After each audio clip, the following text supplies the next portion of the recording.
24 years of age, the Target Chip Ganassi team, and there were 7 different drivers this past week that led the day in total speed. 2 of those 7 belong to Target Chip Ganassi, including this man right here that's getting ready to qualify. And Juan has to be excited to have the opportunity to run in the Indianapolis 500 because Chip Ganassi's team, obviously running in kart, is a team that came out here to represent its sponsor Target, and they've got very good drivers, a very good team. But interestingly enough, it's not an IRL team, and they really had a lot of help from Tim Wardrop, who engineered me last year, and several years before that. Tim came on board and helped them out at one of their test sessions because Tim is an engineer for G-Force, and that's the cars Chip Ganassi's Target team is using right here. And Ari, Tim Wardrop, it's hard to find a better engineer at this race course than Tim Wardrop. As you watch Juan Montoya go out, he'll take 2 warm-up laps, and then he'll try to be able to possibly put the first of 2 Target Ganassi cars on the front row at Indianapolis. Having watched Montoya race in the kart series, one of his assets is that he's very quick on cold tires as he leaves the pits after each pit stop. And with that capability, you know, it could play into his hands here that he might put down a really quick lap on his warm-up lap here just because he kind of hustles that car, you know, pretty good on cold tires. So let's have a look at his first warm-up lap here in a second. Well, you saw his numbers on the kart series last year.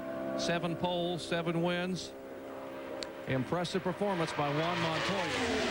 Well, of course, he won Rookie of the Year last year, no doubt about that, and the championship. So he is labeled a rookie at Indianapolis for this year's race, but believe me, this guy is no rookie.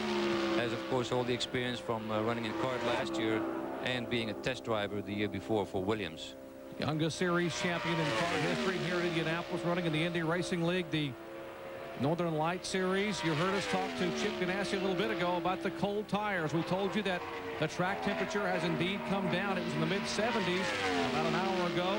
It is barely 70 degrees right now because the ambient temperature has dropped, but no mind for Juan Montoya. The impressive young driver from Bogota, Colombia, takes the green flag to attempt to qualify for the first time in his career at Indianapolis Motor Speedway.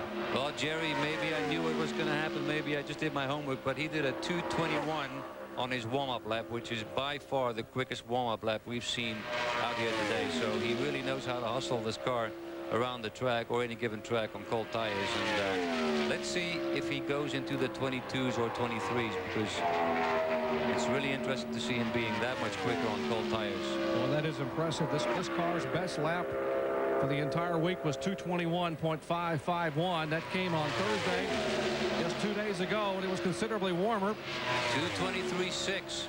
2:23.6. He is the quickest so far. And that is considerably quicker than Eliseo Salazar, who currently sits on the pole. You see the seconds differential.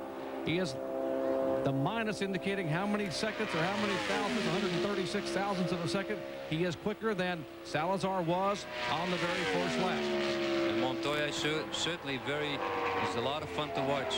You know, he brings a lot of excitement to IndyCar racing, and he's bringing it to Indianapolis right now. These fans are on their feet watching. And his teammate Jimmy Vasser also said he will be the next car to roll. Vasser in an identically prepared Target Chip Ganassi machine. 2:23.3 on that lap. I believe he's still ahead. He is still ahead of Salazar at this point. Slowed down 0.3 of a mile an hour. Let's see what he does on the third lap rather. Average 2:23.5. The pole right now an average of 2:23.